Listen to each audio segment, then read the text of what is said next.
First of all, thank you for having us at Google. It's very, very nice to be here. Thank you. Tell me a bit about, because you joined Google, I think a few years ago. What was interesting to you about the AI stuff that got you really excited about working here? Yeah. Awesome. Well, first of all, I want to say welcome everyone and thanks for being here. It's been great to hear the talks, and I really, just appreciate the creativity that the research community brings to sharing. And these types of events are awesome to be able to learn from each other and make connections. In terms of what brought me to Google, I'll reflect a bit more and sort of tell a story too on, sort of how I interpret AI when we say AI. Ricardo said this, earlier today. When we say AI, we often think of chatbots. We also often think of like computers doing magical things. But to me, AI is really just about the future and about how we apply technology, hopefully to solve important problems in people's lives. And what brought me to Google was, I'd made a connection with people who were working on some really interesting problems. A little bit soft. Okay.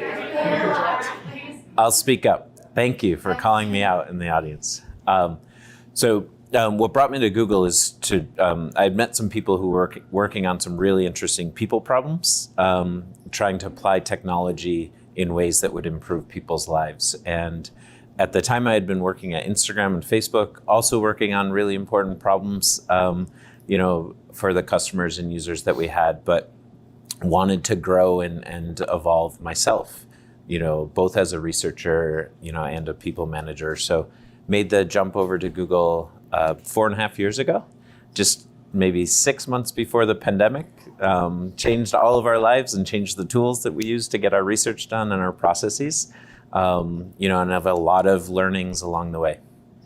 That's awesome. I think one of the really important things to kind of put our finger in is like how much what we feel about AI is a reflection of the kind of visual images that conjure up in our head when we think about AI, like comic book villains and stuff like that. And, it's had a lot of different names. This technology has had a lot of different names over the years. So there's artificial intelligence. We've called it machine learning. There's like neural networks. Can you reflect a bit on like how what we call this thing has kind of influenced a lot of the conversation perceptions around what it actually is? Mm-hmm. And then maybe talk a little bit about, in your mind, like, what is it to you? Yeah. So I think many of the speakers today have touched on things that are really important to the people that use products that are, built on AI. And that includes calling out when AI is used and when there is something happening behind the scenes so that you can give users a sense of awareness and knowledge of the product that they're using and what's powering it, and control. I think the control is a really important part, whether we think about the products we're building for, customers externally, broader consumers, or we think about our own workflows as researchers and the research that we're doing. We always want, just as people and humans, I think we always want control and awareness of what is going on. So if there's magical stuff happening in the background, we sort of don't understand it, and that leads to mistrust, confusion, lack of knowledge of how to use it. So, when I think of AI, I think more of just the future of what we can do, what we can build together. And I think of it less as like a, comic book scene or magical set of things that automatically do things for us. Sort of reflecting on coming here today, I was thinking of just how drastically things have changed in my career as a researcher. I started my career 25 years ago as an ethnographer, knocking on people's doors with pencil and paper, recording notes. I had a voice recorder with little mini tapes that you'd have to label, even before digital recorders. Fast forward 5 years from that, 20 years ago, and cell phones started to become ubiquitous. I was using a cell phone, to connect with fellow research peers and to coordinate field work, still knocking on people's doors, doing larger scale surveys. We moved those surveys over to tablets to save paper and save data entry. And just think of what's happened since then. We were able to skip forward and find useful ways to, and creative ways to leverage technology, both to get our research done, but also more importantly to address important human problems and needs, where hopefully this AI or these technologies can run sort of behind the scenes and just, more fluidly be incorporated into both our research processes and the products we build. But I think it is important to think about our responsibility with AI, because it is magical. It has a lot of capabilities that allow us to leapfrog, current state of our processes. And that's where I think focusing on how we really give customers, users, even ourselves, awareness and control is really key. And I think as UX researchers, particularly, that's a responsibility we hold within our teams. Do you think part of why there's been a lot of and I don't mean this in a pejorative sense, but emotional responses to the recent developments is because feels like one of the first times where computers are doing something that was supposed to belong to us, in a sense, right? When you're talking about this idea of control and being able to control things, if I were to ask you to look after my cats, for example, right?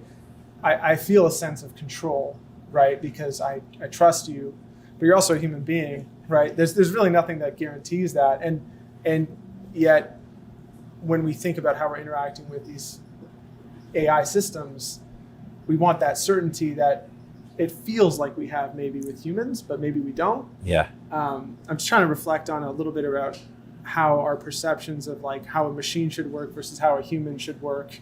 Yeah. And it feels like we're mixing. Yeah.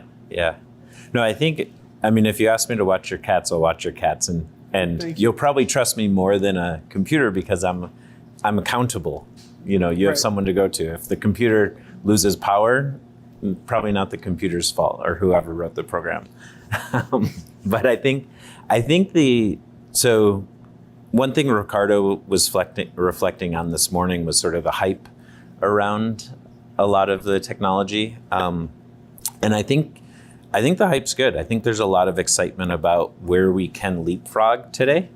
But whenever there's fast acceleration of something, I think there's naturally a tendency just to have some nervousness around what is this going to do? How much, can we be aware of what it's doing, control what it's doing, whatnot? But I'm a strong believer that, these are systems, and technologies and products that people are designing.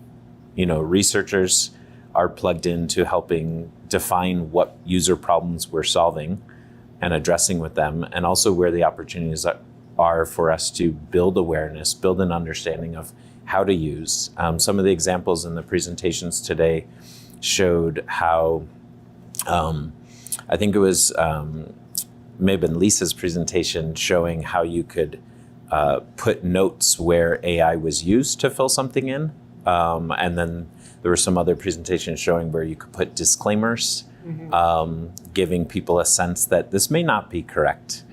We may, you have an opportunity to know how it was generated, but also to go check it or to go confirm, the information that you're getting. So I think, there's a lot of excitement about the opportunities here.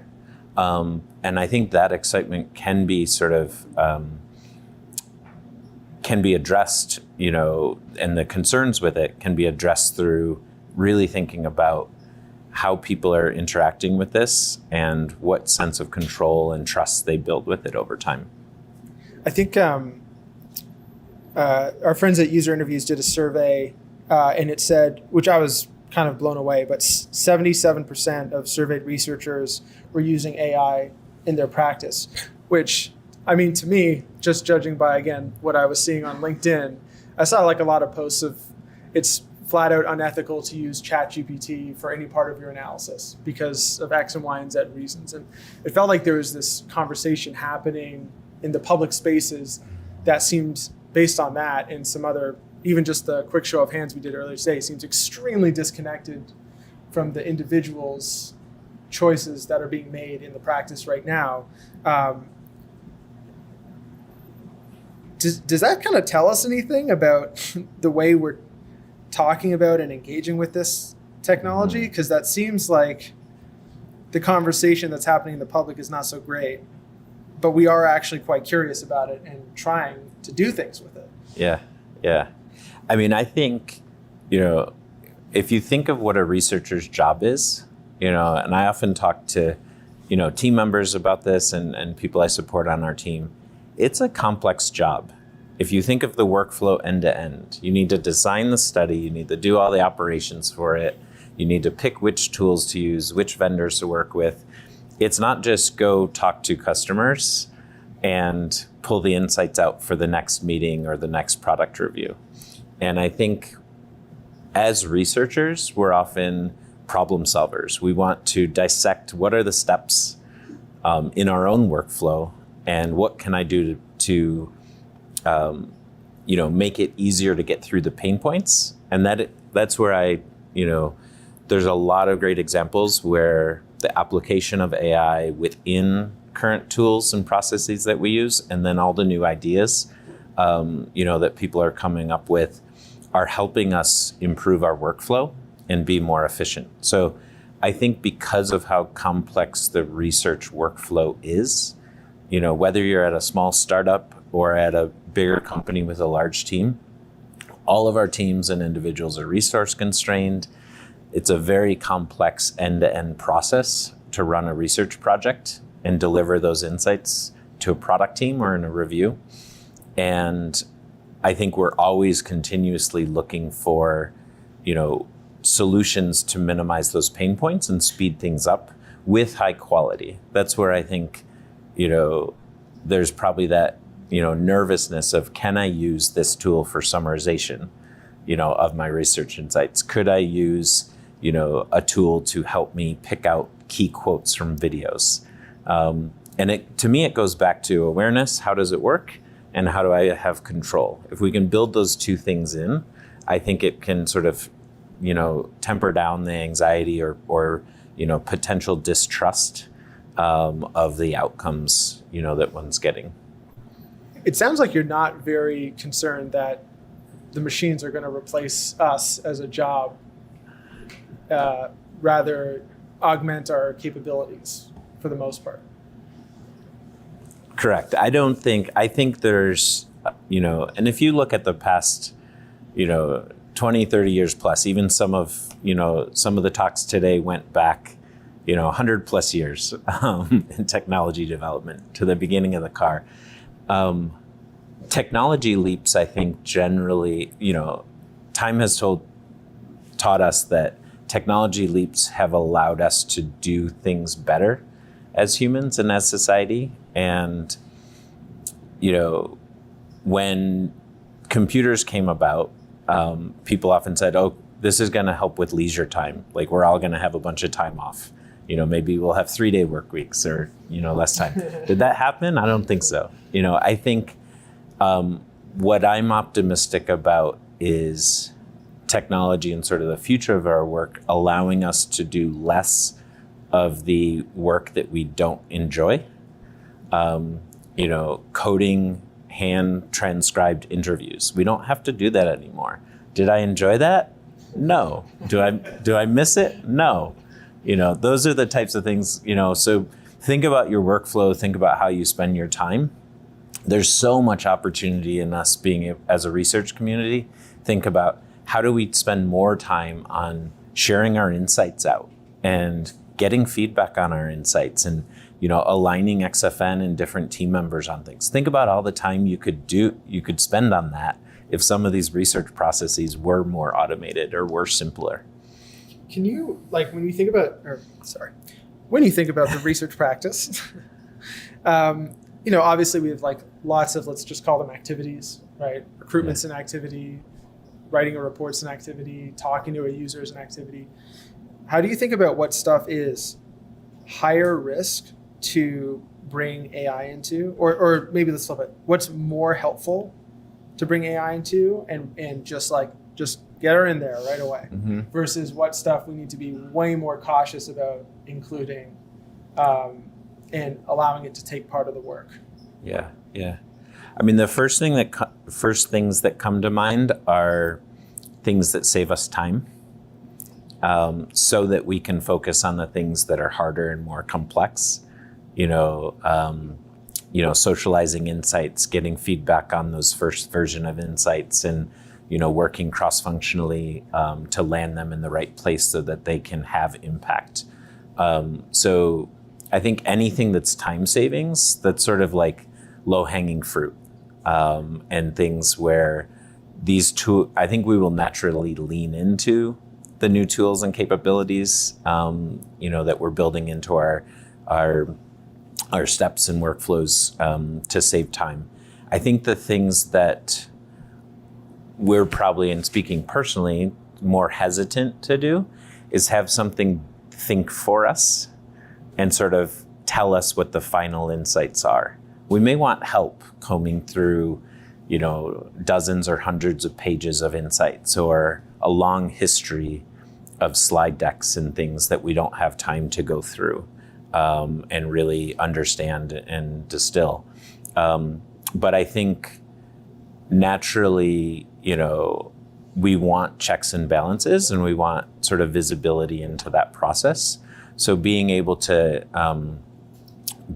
see what's happening sort of behind the scene, if you're getting some summarization, if you're getting, and some important things there is like having links and annotations and, things in there so you can go back and check the work, versus have something do something magically for you and give you, a bullet list of text that you're like, this looks really cool, but is it correct?